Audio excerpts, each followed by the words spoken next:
guys, welcome back to my channel. Today I'm just going to talk about the things that I fear the most or am most anxious about after surgery. Obviously the surgery is a big thing and it's going to come with a lot of big changes, emotionally, physically. So I've always been a bigger girl. I've never been on the thinner side, so I don't know how I'm going to look or how I'm going to feel. I know that my face is going to change. Obviously my body's going to change drastically. I don't know how I'm going to react to that. I don't know if I'm still going to feel the same. I don't want to change, obviously, because everybody loves me. I love my personality. I love the way I am. I love who I am, even in the body that I'm in. If it wasn't for me being unhealthy, I would not be getting this surgery, just because I love my body.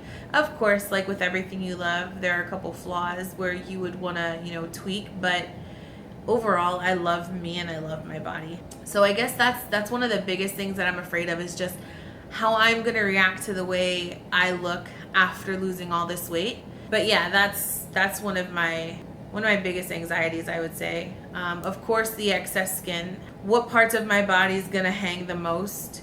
What can I hide? What can I hide? Yeah, definitely, my biggest anxiety definitely has to be with how I'm gonna react to the way I look after such a drastic weight loss. I also hear that your hair falls out. I already have thin hair. I have a lot of hair, but it's very thin.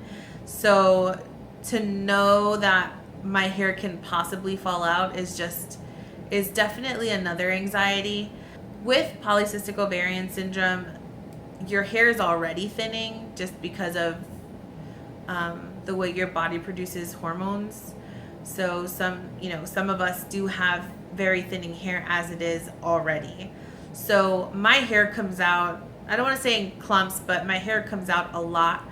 I'm afraid of, after the surgery, my hair coming out in clumps and just my hair thinning so much where I would have bald spots and stuff like that, because I really do love my hair and I don't want to have to lose a lot of it.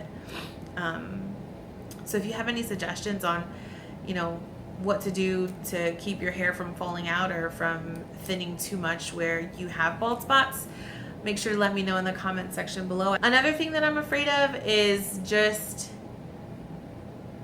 not changing what I'm eating. I mean, obviously that's definitely something that I have to do, and I'm trying to start that from now. I will definitely go over that in another video, just what I'm doing and how I'm trying to change my habits.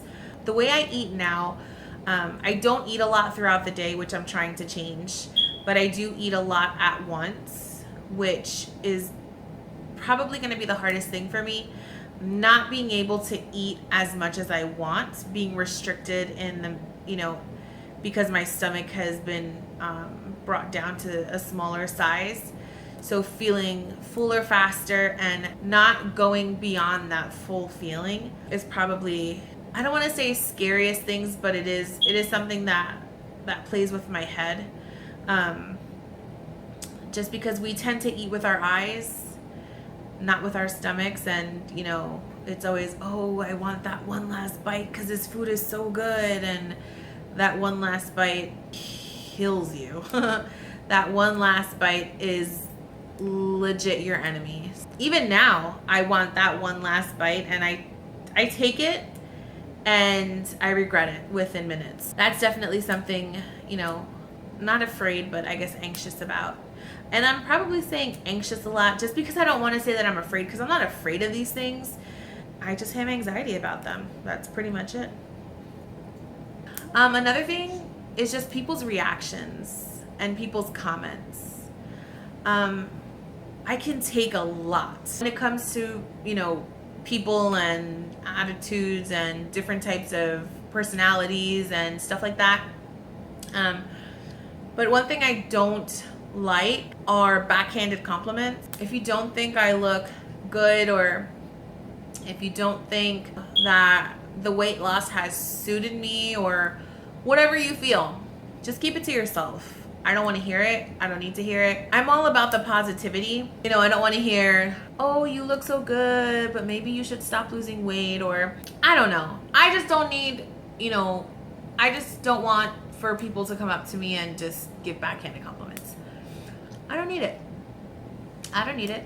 I did watch a YouTube video where she was saying how your attitude kind of changes and you become a... That kind of gives me anxiety as well, because I don't want people to think that, oh, you lost weight, so now you think you're this.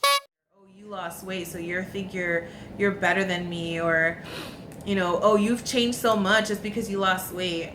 No. I'm gonna tell you right now, I don't like to go out. I'm not a club person. You know, I'm not a party person.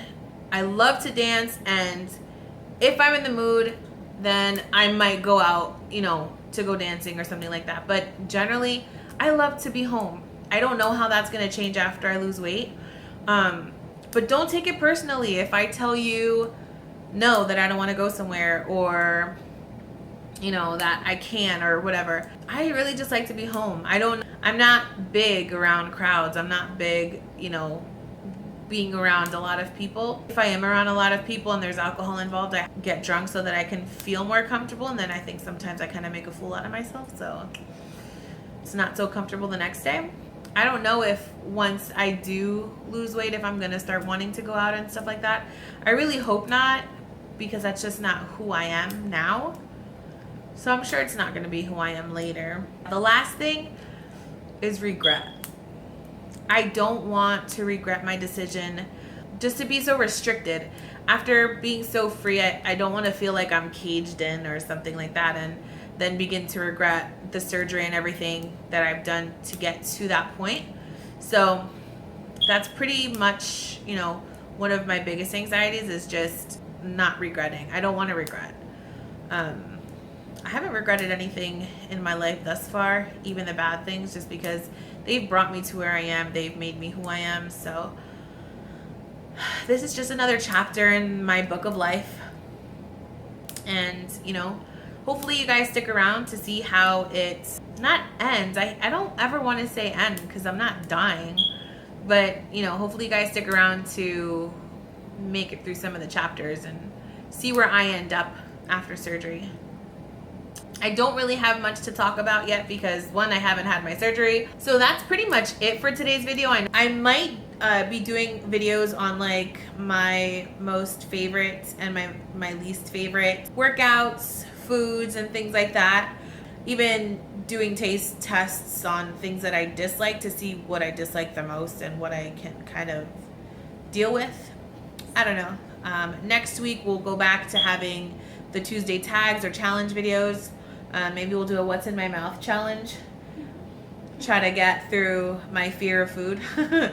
Different foods or everything I like is plain, pretty much. So if I'm eating a hamburger or a cheeseburger or anything like that, I don't want anything on it except cheese and a little bit of ketchup. My sandwiches are pretty much meat and cheese. I don't sway too far from what I'm comfortable with. So I just started, you know, tasting carrots, and I like carrots, and those were good. But most vegetables I don't like, and I won't even try them. So maybe that what's in my mouth challenge will be a good thing for me, just because I'm blindfolded so I can't see what's going in my mouth. And who knows, maybe I'll like something that I didn't know I didn't know that I liked. If you like this video, make sure to give it a thumbs up, and as always, please subscribe so that you can follow my journey and see where I go from pre-op to post-op. So if you're interested in doing that, make sure to stick around. If you have any comments, questions, or suggestions, please put them in the comment section down below, and tune in on Tuesdays for any fun little tags and challenges that I may do. Thanks for tuning in. Bye.